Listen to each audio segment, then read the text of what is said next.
In today's lecture, we are going to start unit number 2. And in unit number 2, we have to discuss about the masonry. Okay, in that brick masonry and stone masonry. It's different types. It's a construction procedure as well as whatever properties are there of the bricks and stones we have to discuss in unit number 2. And especially in brick masonry we have to discuss about the various types of brick bonds and what type of brick bond we are going to use at a particular site, okay, or in a particular condition, uh, as well as how to draw it by considering scale and all those things, and what is the difference in between types of brick bonds we have to study in a details under brick masonry.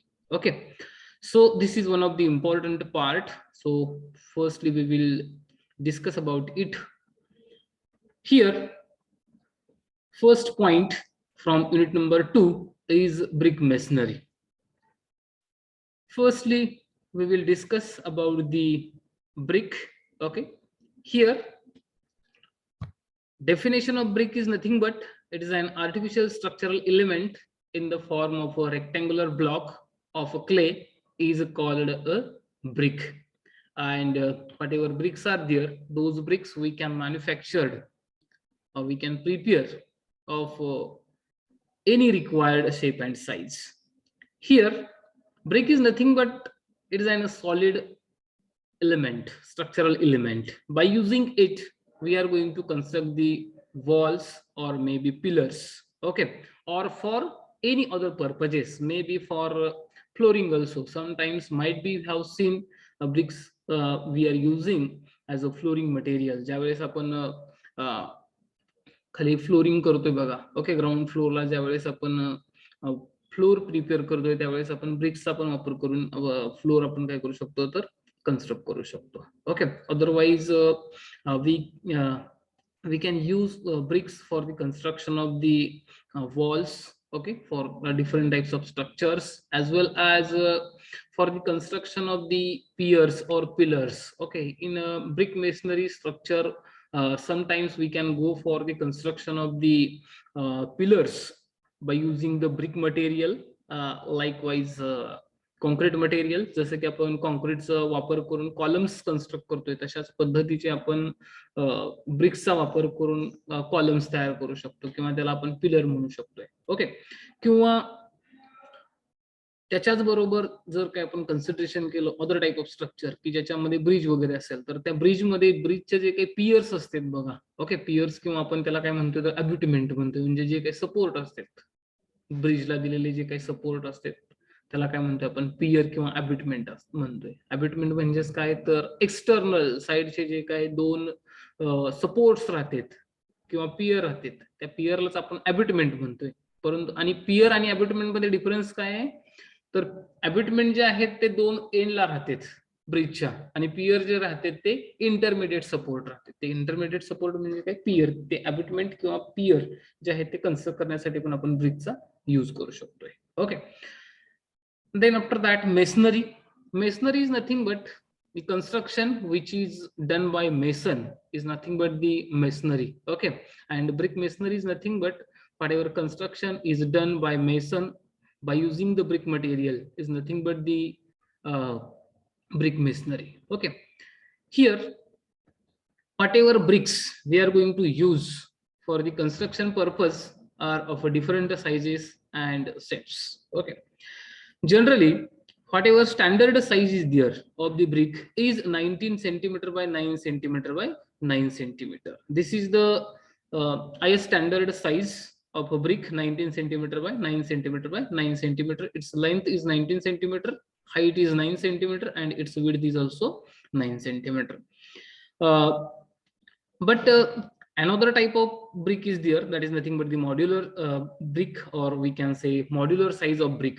Okay, here size of that modular brick is 20 centimeter by 10 centimeter by 10 centimeter is there, means its length is 20 centimeter, its width is 10 centimeter, and its height is also 10 centimeter. Okay, generally whatever standard brick is there, whenever we are using for the construction purpose, we are doing construction by using the brick, means we are interconnecting those bricks by using the bonding material. Okay, or construction of a brick masonry is nothing but just we are trying to laying the bricks in a layer in a horizontal manner. Okay, and such a layers we have to place one over the above and we go for the construction. आपण काय करतोय की बाबा विटेचं बांधकाम करतोय, म्हणजे काय करतोय तर विटा ज्या आहेत त्या त्याच्या पर्टिक्युलर ओरिएंटेशनला ठेवून, विटाचं जे काही ओरिएंटेशन आहे ते पर्टिक्युलर डायरेक्शन मध्ये ठेवून आपण काय करतोय तर होरिझॉन्टल लेयर आपण तयार करण्याचा प्रयत्न करतोय. ओके, आणि हे जे काही होरिझॉन्टल लेयर्स आहेत आपण त्याला काय म्हणतोय तर कोर्स म्हणतोय. ओके, किंवा इन जनरल मध्ये होरिझॉन्टल लेयर म्हणूया. आणि असे होरिझॉन्टल लेयर जे आहेत ते एकमेकाच्या वरती आपण कन्स्ट्रक्ट करून काय करतोय तर वॉल वगैरे जे आहेत ते आपण कन्स्ट्रक्ट करण्याचा प्रयत्न करतोय, किंवा अबॅटमेंट असेल, पियर्स असतील, किंवा any kind of structure we are going to construct by using the brick material, we can go for it. Okay, so while we are placing one layer over the above, okay, in between these two layers we are trying to provide some kind of binding material, that is nothing but mortar. Okay, in general we are using mortar material. Mortar is nothing but it is an proper mixture of sand, cement and water in proportion. That is nothing but the mortar. आपण जो काही मसाला किंवा माल म्हणतोय बघा आपण BRICS brick wall वगैरे construct करत असताना, ओके, की त्याच्यामध्ये वाळू असते, सिमेंट आणि पाणी, ह्या तिन्हीचं प्रॉपर मिक्सचर जे आहे त्याला काय म्हणतो आपण तर मॉर्टर म्हणतो. ओके, ह्याच्यामध्ये सिमेंट जे आहे ते बाइंडिंग मटेरियल आहे, म्हणजे जेवढे काही इन्ग्रेडियंट आहेत ते इन्ग्रेडियंट त्याच्यामधले ते बाइंड करून ठेवण्याचं काम करते. ओके, म्हणजे बांधून ठेवण्याचं किंवा एकसंघ करण्याचं काम करते काय तर सिमेंट. ओके, तर मग मॉर्टर जे आहे ते आपण काय म्हणतोय तर बाइंडिंग मटेरियल आहे. कशामधलं, ब्रिक मेसनरी असेल किंवा स्टोन मेसनरी असेल किंवा एनी काइंड ऑफ स्ट्रक्चर आपण कन्स्ट्रक्ट करू त्यावेळेस जे काय आपण बाइंडिंग मटेरियल जे आहे ते आपण वेगवेगळ्या प्रकारचं वापरतोय. एक तर मॉर्टर असेल, कॉन्क्रीट असेल, किंवा कधी कधी सिमेंट असेल ओनली, किंवा मग त्याच्यामध्ये लाईम मॉर्टर असेल किंवा lime cement concrete lime concrete असेल. ओके, लाईम म्हणजे काय, चुना.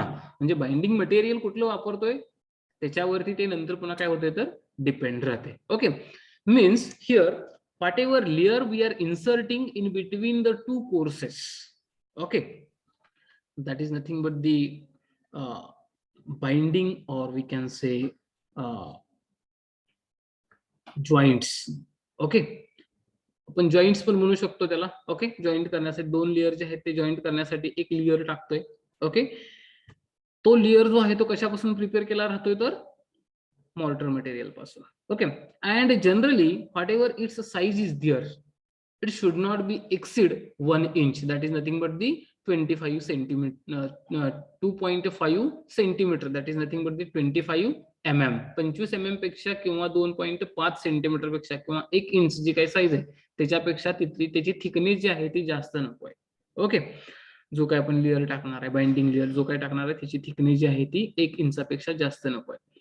तर जनरली आपण काय कन्सिडर करतोय तर ती जी काही थिकनेस आहे, ओके, त्या थिकनेस मध्ये तुम्हाला इथं क्लिअरली दिसून जाईल. याच्यामध्ये काय बघा, हे ब्रिक मेसनरी आहे. ओके, ब्रिक वॉल कन्स्ट्रक्ट केलेले आहे याच्यामध्ये, आणि ही जी काय आहे ही ब्रिकची लेंथ दिसते तुम्हाला, इकडे काहीतरी विड्थ असेल आणि ही जी आहे ती हाईट आहे. हा जो काही एक लेअर दिसतोय बघा होरिझॉन्टल लेअर, ह्याला काय म्हणायचं, कोर्स म्हणायचं. ओके, हे कोर्सेस जे आहेत ते एकमेकाच्या वरती आपण काय करत गेलेलो आहे, लाय करत गेलोय किंवा लेड करत गेलोय, आणि त्याच्यापासून ब्रिक मेसनरी ब्रिक वॉल जे आहे ते आपण कन्स्ट्रक्ट केलेले आहे. ओके, ही जी काय आहे ही काय म्हणतोय आपण, इथले जी काय बाइंडिंग मटेरियल आपण ह्याच्यामध्ये फिलअप केलंय. मग आता बघा, जर काय हा समजा कुठला तरी सेकंड नंबरचा लेअर कन्सिडर केला किंवा कोर्स कन्सिडर केला, तर त्याच्या वरती पण आणि खालती पण काय कन्सिडर केलंय आपण, बाइंडिंग लेअर कन्सिडर केलाय. पुन्हा ह्या विटेच्या डाव्या साईडला पण आहे, उजव्या साईडला पण आहे जॉईंट. ओके, मग हे जे काही जॉईंट आहे त्या जॉईंटच्या थिकनेस जी काय असणार आहे त्या थिकनेसचा आपण काय घेतलेला आहे, बरोबर सेंटर पॉईंट घेतलेला आहे. इकडल्या साईडला सेंटर, इकडं सेंटर, वरती सेंटर आणि इकडं सेंटर. जर काय आपण तसं कन्सिडर केलं तर त्यावेळेस त्या विटाची साईज जी आहे ती आपण मॉड्युलर ब्रिक साईज म्हणतोय. ओके, आणि ती मॉड्युलर ब्रिक साईज आपण कधी वापरायची आहे, ज्या वेळेस तुम्ही ब्रिक बॉन्ड्स ड्रॉ करणार आहात त्यावेळेस तुम्हाला साईज किती कन्सिडर करायची आहे ब्रिकची, 20 centimetre bye 10 centimetre bye 10 centimetre. का बरं ते 20 centimetre bye 10 centimetre bye 10 centimetre consider करायचंय, कारण ह्याच्यामध्ये आपण काय करतोय तर जॉईंट थिकनेस जी आहे ती याच्यामध्ये इन्क्लूड केलेली असते, कन्सिडर केलेली असते. ओके, आणि आपण ड्रॉ करत असताना 3D व्ह्यू ड्रॉ करत नाहीये, 2D व्ह्यू फक्त आणि फक्त लाईन डायग्राम ड्रॉ करतोय. म्हणजेच आपण ह्याची सेंटर पोझिशन जी आहे ती आपण अशी कन्सिडर केलेलं आहे असं ठरवतोय आणि मग नंतर पुन्हा ते ब्रिक बॉन्ड जे आहेत ते आपण ड्रॉ करत जातोय. ओके, त्यासाठी त्याची साईज किती कन्सिडर करायची आहे ब्रिकची, 20 centimetre bye 10 centimetre bye 10 centimetre consider करायची. त्याच्यामुळे त्या ही जी काही स्टँडर्ड ब्रिकची साईज आहे त्याच्यापेक्षा ही मॉड्युलर साईजची ब्रिक जी आहे ती जास्त आपण कन्सिडर करतोय त्याची साईज जी आहे ती. Okay, here you can see this is the brick with जी आहे त्याला आपण ब्रिक म्हणतोय. This is the length of the brick, this is the width of the brick, and this is the height of the brick, and this is the key. Okay, depression we are going to provide into the brick, that is nothing but the key. Key म्हणायचं याला, काय म्हणायचं, key, किंवा ह्याला काय म्हणतोय आपण, frog पण म्हणतोय बघा, FROG, frog. Okay, then next point is there, properties of a brick.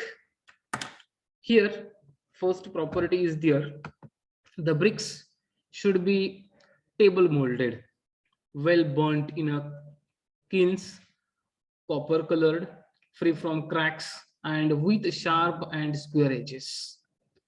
The color should be uniform and bright. Here whatever bricks are there, okay, those we are using. Sir screen change नाही झाली. Screen share नाही का झालेली, दिसती की रे बाळा? नाही sir, ती 1 नंबरची फर्स्ट स्लाइड दिसते, त्याच्यानंतर चेंजेस नाही झाले. असं आहे का? ओके ओके, हा दिसते का आता? Yes sir. ओके, ठीक आहे, हा, thank you. Here we are discussing about the properties of bricks.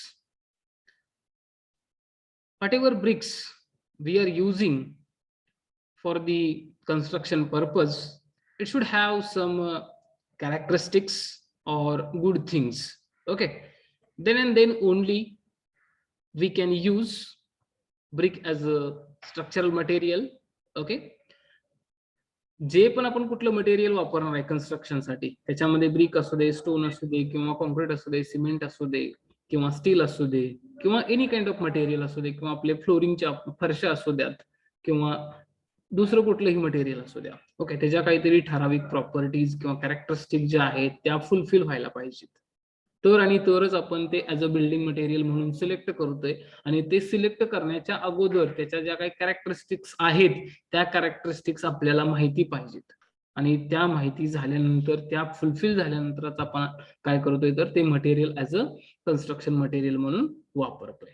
Okay, तर ह्याच्यामध्ये कॅरेक्टरिस्टिक्स किंवा प्रॉपर्टीज, कॅरेक्टरिस्टिक्स मध्ये काय राहतंय बघा, जर काही समजा तुम्हाला एखादा नवीन मोबाईल विकत घ्यायचा असेल तर तुम्ही काय चेक करताय की बाबा त्या मोबाईलची फ्रंट साईडनी कसा दिसतोय, स्लिम आहे का नाही, त्याच्यानंतर पुन्हा पाठीमागून कॅमेरा जो आहे तो किती मेगापिक्सेलचा आहे, त्याचे कॉन्फिगरेशन काय आहे, म्हणजे त्याची रॅम कितीची आहे, स्टोरेज कितीचं आहे, नंतर पुन्हा त्याची साईज किती आहे, विड्थ आणि त्याची लेंथ किंवा डायगोनल किती आहे त्याचा, नंतर पुन्हा त्याचे एजेस कसे आहेत, साईडने एजेस कसे आहेत, या सगळ्या, किंवा कलर कसा आहे, या सगळ्या गोष्टींचा विचार करतोय आपण मोबाईल घेत असताना. तसंच कुठलंही बिल्डिंग मटेरियल आपण चूज करत असताना काय करायचंय तर त्याच्या प्रॉपर्टीचा किंवा कॅरेक्टरिस्टिक्सचा विचार करायचा आहे. तर मग आपण त्या प्रॉपर्टीज कुठल्या असल्या पाहिजेत त्या ब्रिकमध्ये ते आपण बघूयात आता. Okay, the bricks should be table moulded.